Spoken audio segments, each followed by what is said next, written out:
So I'm finally putting in these spindles. Very tall ones. The longest one there is about 9 feet. And there's a couple of 12s left to put in upstairs. They've been kicking around the job site for months. Of course, they've got a few scratches on them, and there was some imperfections beforehand. So I've been trying to find color-matched paints in order to go with the spindle to repair it. So this is the one that my horse triller's actually painted with. Thought it wasn't bad. Didn't turn out great. This is another one. You can see the difference. Canadian Tire actually has 11 shades of this that I searched for. Found the best one. It's this guy. And so I scratched the spindle severely and painted it up. Right beside the green tape, there's a scratch. So if you try to touch up these scratches, this is what happens. Doesn't look too bad, eh? Well, just hang on. Oh, this is what happens when the light changes. Basically determined they're not repairable. So hopefully I can hide the scratches so nobody sees them. So I'm marking all the little spots. There's a blemish, and then turn them away from the light.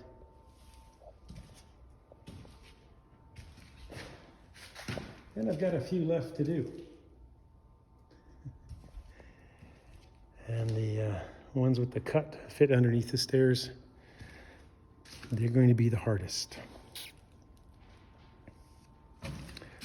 So let's go have a, this is samples. Just trying to find colors. We're going to go upstairs and just have a look at how far I've gotten. There's a ways to go. Nice view downtown. This is a cool yard. It's got waterfalls on the far wall.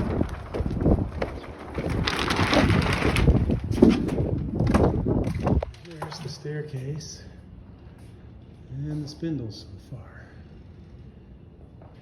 There'll be glass on the street part up there, glass up there, and more spindles up there.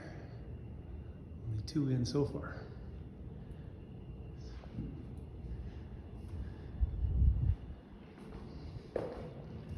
It's a very unique stair. I like it. But it's a real trick to do. And this is a nice barrier, but it still has a lot of flex. Can't see that, eh?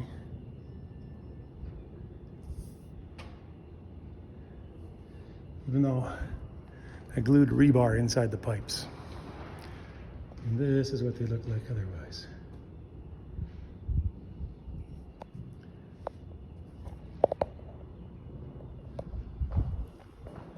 Oh, and then there's downstairs. There'll be spindles under here that go around and continue with all of those.